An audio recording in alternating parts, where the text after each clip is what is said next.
I'm Chase Johnson Lynch, and once again, we're here with the Liverpool Community Podcast.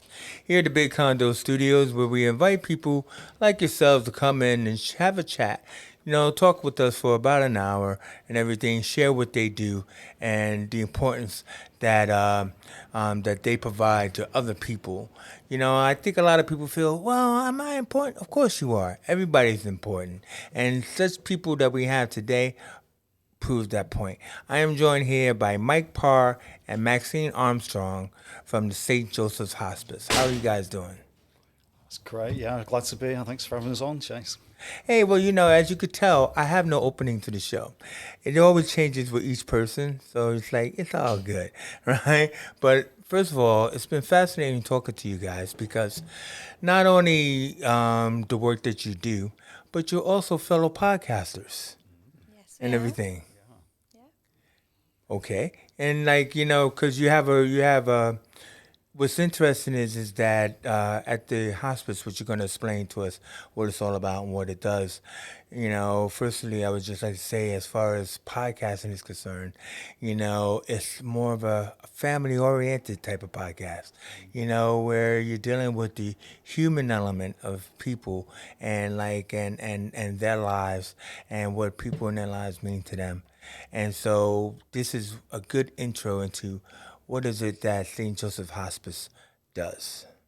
Well, we provide end-of-life care for people right across the northwest. Actually, our area of operation runs right from West Lancashire down through Crosby, Sefton, through Liverpool, and out to Knowsley, Huyton, even St Helens.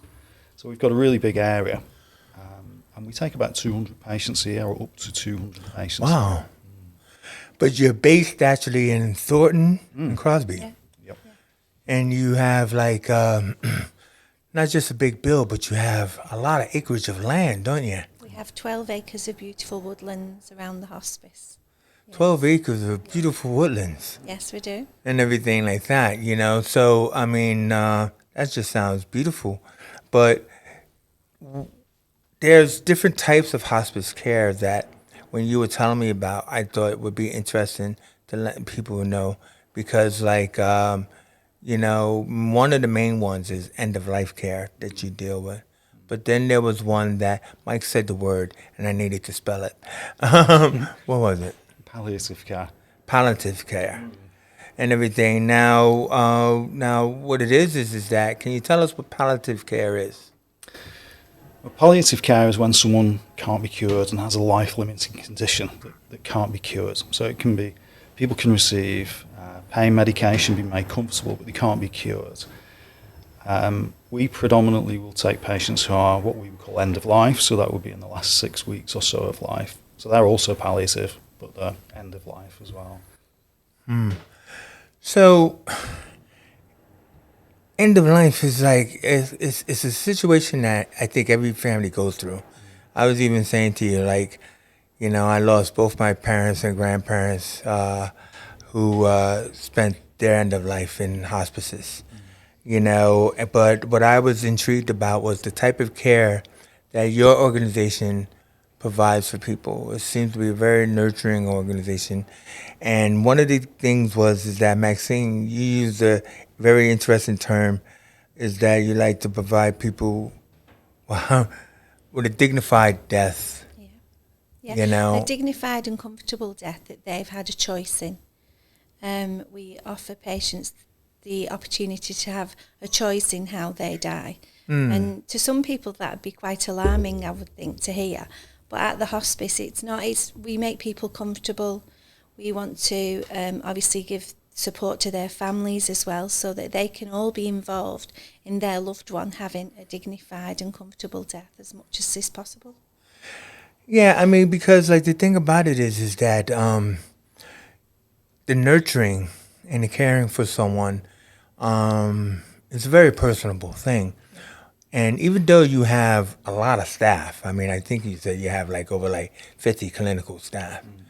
One of the main things that you have is volunteers. Yes. And now you actually call them, you call them befrienders. Some Where of did our that come from? volunteers are befrienders. We have volunteers across lots of different aspects of the hospice. We have volunteers who work in our retail shops. We have volunteers who look after our lovely grounds, as we just mentioned. We have 12 acres. We have volunteers who do the gardens for us and keep all of those areas clean, and they are extremely beautiful. We have volunteers who we call the befrienders, as we spoke about before, and they're volunteers who sit with our patients, spend time with them, read with them, and in some cases take the patients out into our grounds for, a walk, or just to have some time out and give their families a bit of a break as well. So our befrienders, all of our volunteers are very important to us. Yeah.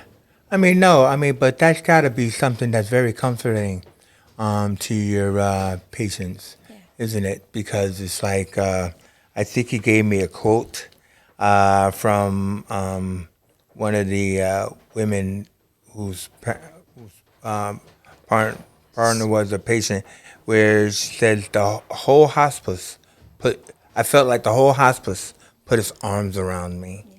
She said, we were having a conversation in one of our audio podcasts that we've already done with some of our family members, and she said that when she came to the hospice, she'd been at a hospital, and when she came to the hospice, she felt like the whole hospice put their arms around her, and they haven't let her go since. And that's really special for someone to say that to us, because that is the kind of care that we want to provide. We want people to be comfortable, and we want family members to know that their loved ones are safe and they're in a safe environment when they're at St. Joseph's. Yeah, no, and that's very clear, and everything, because I think, Mike, you were saying about, like, it's not really just about the nursing staff. It's like everyone gets involved, from the clinical staff of nursing to the people that are cooking in the kitchen, to even those volunteers. Is just that, what you have established with this organization, with this particular hospice, is the need to actually be there for everyone. And that must be hard, isn't it? I think it's tough emotionally. It's tough for clinicians, because clinicians are trained to cure people. Obviously, that's unfortunately not going to happen for our patients. But it's tough for others as well. As you mentioned, the kitchen staff will be speaking to patients every day, see what kind of food they feel like eating. And, your pleasures are relatively few when you're at that point. And I think to have a lovely meal, something that you really fancy, is important. We've got a family support worker as well, who will get involved with patients and families to navigate them through that difficult journey. We have fundraisers who will often speak to families, and people are always looking for ways, because of course the hospice is completely free. There is no charge, obviously, to people who go in there, but people often want to give back because they're grateful for the care that they've received. So fundraisers will speak to families and patients as well. Yeah, like, the thing about it is that it's very important to understand that, and to be able to explain to people out there, even though as a hospice and it's the free care, the hospice itself, needs to maintain.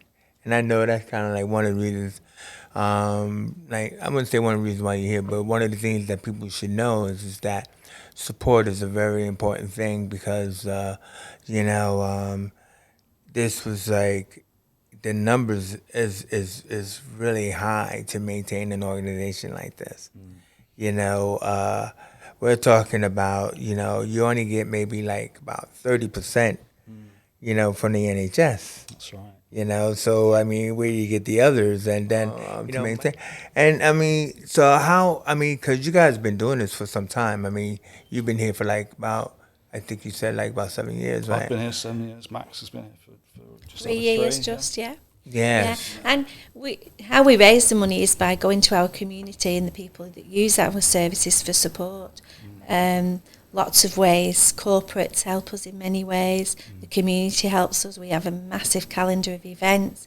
People make kind donations in memory of donations. We have a couple of in-memory initiatives that we use, because we wouldn't be there without the community. We rely on their support, and the hospice just wouldn't be there without our local community who do support us. When you just said that, of course, my creative brain just sparked. What do you do with your In Memory initiative you just said? Our In Memory initiatives are, we have a rose to remember it, which people can dedicate a rose to a family member or a friend. It doesn't have to be someone who's necessarily used the hospice services. Our In Memory initiatives are for anybody out there who has lost anybody in any way. We have a Light Up a Life service, which people make dedications. Light Up a Life service. Light Up a Life. People make a dedication, and then we have a really beautiful Christmas tree in the grounds at Christmas, and people make a dedication, and we put a light on the Christmas tree for each dedication. Wow. You know, when you say that, I don't know, the American in me makes me think of Casey Kasem in the top 10. You know, I like to make a dedication for somebody. You know what I mean? We're just going to show our ignorance of American music now. Oh, come on, man. I mean, you know, I'm pop all the way. Not like Phil over there, my gravedigger engineer and stuff. He's over there banging his head. Do not bring it up, please.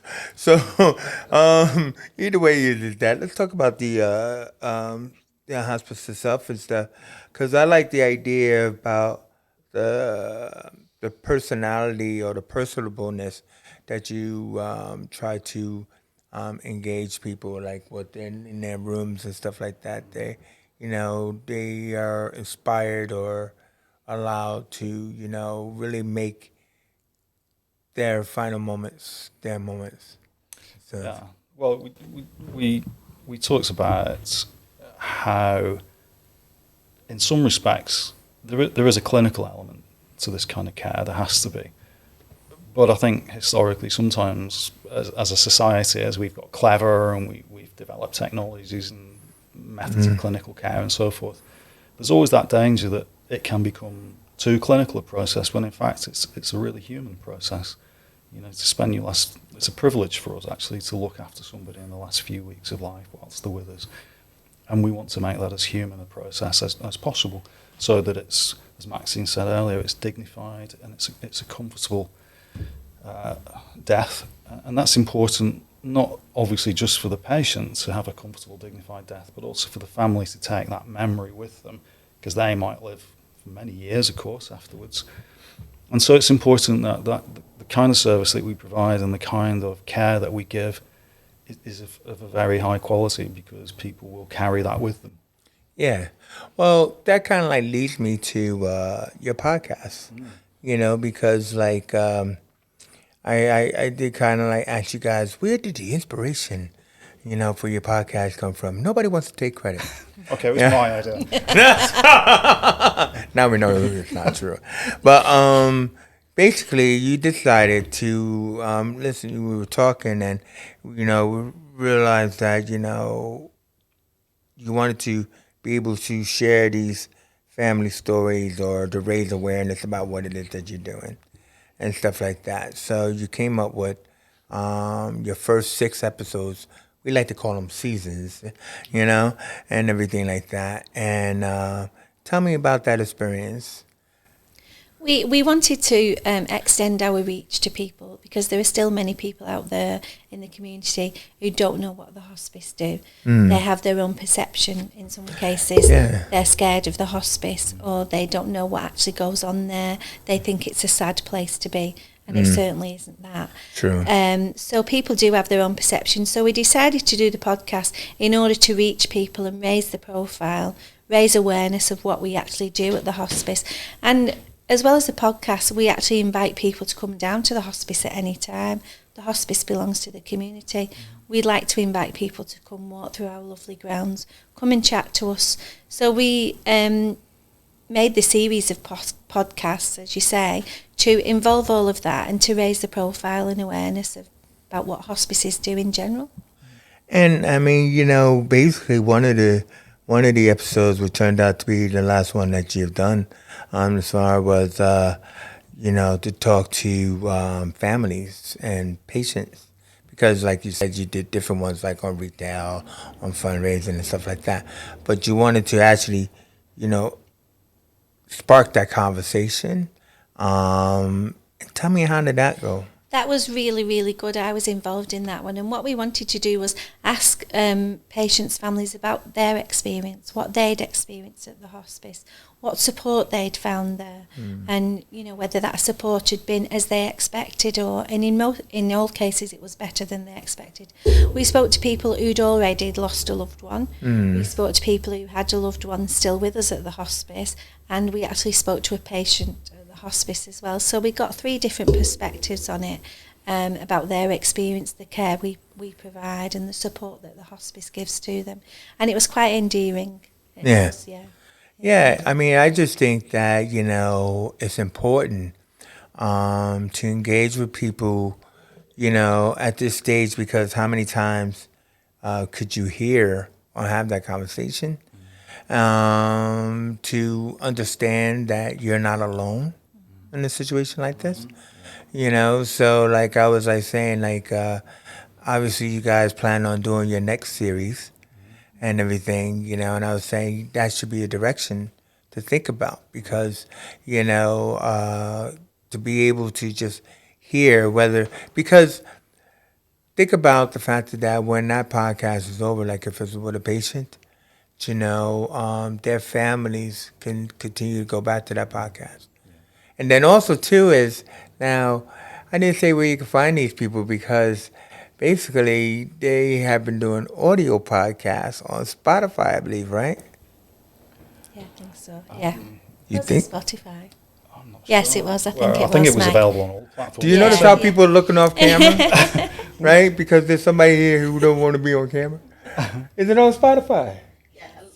I thought it was, because that's where I listen to it. Medias. Yeah. Well, you can get it through the website as well. I think you can link through the website. Okay. It's an audio podcast is what I was trying to say. The other side of it as well, though, Chase, is as well as you say the family members having the memory of someone's voice. If someone's in a position where they are thinking that they might need a hospice quite soon, or that their family member might need a hospice, for them to hear the experience of people that have actually used the services would be really important to them, hopefully, as well, and alleviate any, you know, them being scared or any issues that they might be worried about. I totally agree with you. You know, I mean, we like to be very helpful here, especially to podcasters. And in that aspect, that's what I was saying is that if you had a visual podcast, you know, you can have like pictures, you know, and I can like see my granddad, you know, I can like, you know, not just hear them talk, but see them. And, you know, it would just like make me choke. You know, I would feel, do you know what I mean? You know, it's all about love, Maxine. You know, but in that aspect is that what I wanted to say was I love it how, you know, with these notes I have quotes. You usually don't have quotes, you know, but that's how good these people are. Mike had given me a quote that I was like, oh, I better write this down and everything. We can't put days into your life, but life into your days. Tell us what that means, Mike. Well, first of all, I can't claim that it's not original, but what? I'm sorry, Chase. Who would have known? Well, what a giveaway. I would have known. Okay. But it doesn't make it any less true, and I think sometimes that assumptions, and I think sometimes we make that mistake at the hospice where we think, oh, we've got to keep everything quiet because, you know, people aren't well and they won't want to be disturbed and so on and so forth.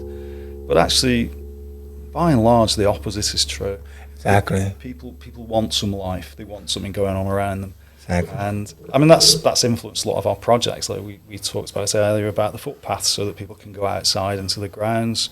Or we've got the project with the wildlife cameras where we're going to stream into people's rooms so they can see outside. Or the events that we put on for patients. The Mother's Day celebration where we had the catering staff put on a Mother's Day event for patients. Yeah. We celebrate patients' birthdays and go to a lot of trouble with that. So I'd hesitate to say normalise the thing, because obviously it's very unusual to be in a place like the hospice, but we want to bring as much normality back into people's lives and something stimulating rather than just staring at television or whatever. Yeah, but I mean, I think what's important here is like what you quote as the biggest issue is loneliness and isolation. Yeah. So just because someone's at the end of life, and you feel like, well, it's more respectful for me to leave you alone. Well, who said I want to be alone, bro? Yeah. I got plenty of time to be alone after this. Yeah. You know what I mean? It's like, that's why the idea that befrienders is a great idea. Or, the idea of asking me to participate in different things, whether it's either sharing my story, you're giving me the opportunity to share my story, or, for me to actually engage with my family sharing my story. So, I mean, it's all very, beautiful and good stuff. And that is what it is that you guys are doing at St. Joseph's and stuff, because when you were saying about social prescribing being a thing for you, can you tell me a little bit about that? Because, we've talked about social prescribing on here before. Right. Well, we consider ourselves a community hospice because of where we are. We find ourselves, we're very fortunate in this woodland area that we talked about, 12 acres of it. We're not attached physically or in any other sense to a hospital. So we feel we've got quite a unique environment there for people to come and exercise. We already get a lot of dog walkers on site, for example. Really? But we've introduced quite recently, we've planted a wildflower meadow. We have beehives there that are maintained by a local beekeeper. Nice. We're just about to plant an organic garden that we can use in the hospice. And so all of those things help sort of create links with the community. Of course, a lot of our volunteers come from the local community as well. But the social prescribing element is about doing things in a natural green environment and just improving people's mental well-being and emotional well-being by being outside amongst all that greenery. Yeah. So it isn't anything formal. We've never sort of had a formal partnership around social prescribing. But because we're there in the heart of the community, and we wouldn't be there if it wasn't for the community support that we get, I guess it's our way of inviting people in to say... well, that's the whole thing. You're on social media now, so, Mike is inviting you into his house. Yes, I am. He's saying, come check us out. Is that with the organization, the Life Trees, you said? All right. Well, we've got two. I mean, these are about memorials for people. So we don't go big on memorial gardens as such because there are people in the hospice who are looking out onto that. Right. What we do is work with another charity, Life for a Life, who plant trees in memory of people. And we've now also got our own scheme where you can adopt a tree. Now you can imagine with 12 acres, we're not short of trees. It's almost entirely covered in trees. Yeah. So people can come along and say, I would like to adopt a tree in memory of a loved one that I've lost. And we've got lovely Is that where Lizzie showed me that plaque? Yeah, that's it. And everything like that. Oh, I Beautiful. mentioned her name. Yeah. but so they could put their name on the tree and all that, like on a little lovely plaque. wooden hearts. Yeah, and the hearts are made from wood, and the plaque that we put on them are made from slate. So everything's very natural because we have a lot of wildlife in our woodlands, and we have to be cautious that we're not using anything. So it's just made from natural hardwood, and the plaque that we use is slate. And we just put a message on for a family if they'd like to adopt a tree in memory of someone. They are beautiful. Oh, that's really nice. Adopt a tree and everything like that. Where would I keep it? With us. Oh, right. But so before we go, I want to talk about this charity shops that you guys have because, again, as we say, I'm not going to say it's all about making money or support, but it's a big income stream. And so you went from one charity shop to like 10 charity shops. Now I think you're about to open up another one, right? So tell us about these shops. Well, as you say, the first and foremost for us, it is a really important income stream. It's our biggest single income stream, actually, outside the NHS fund. So charity shops are important for that, but I do think there is so much more about a charity shop. They certainly in times like this, they're a very economical way to shop. In an environmental sense, it's a great way of recycling things rather than throwing things out as reuse. But socially, they're important as well because the people that come into the shops, I think, value them as a place to come and meet other people, and we will get people who will patronise the shops daily And I think a lot of that is about social contact and not feeling alone. And the same goes for some of the volunteers. I think people who volunteer to work in the shops do that for all kinds of reasons, but some of them will be around loneliness or mental stimulation or being with other people, you know. Yeah. So they fulfil a lot of roles, actually, charity shops, but predominantly from our points of view, it is an income Something generator. about the tactileness of the old vintage, isn't it? Oh, yeah. You know what I mean? So we it's get like, some great stuff I mean, from I'm that. a browser. Yeah? You Oh, know, wow. I mean, I'm more of a bookshop browser. Yeah. And stuff like that. But I do know people who tend to, you know, just browse in charity shops looking for things. You know, maybe they looked at, you know, like them shows like Pawn Stars, you know, and they, you know, I'm going to pick something up and everything. Yeah. But You might so find a first edition in the Chase if you come in. I might find a first edition. You never know. So where's the new one going to be? That's Egbert. Egbert. Hey, I live in Egbert and Right. stuff like that. What are they called? They're just called St. Joseph's Hospice shops. That's all the signage you'll see. Simple. St. Joseph's, beautiful green and white logo. Yeah. The lovely shops. I've got to say, the shops managers and the volunteers that run them have them looking absolutely. They're very proud of them. They rightly They are, so. The they're- window displays are something Yeah. else. Yeah. Wow. So, you know, Phil gave me the signal, but like, I know I would be bereft if I didn't mention this because Mike, you know, being the chief executive and stuff, it's the reason why I'm here, man. Right? You know, we need money, right?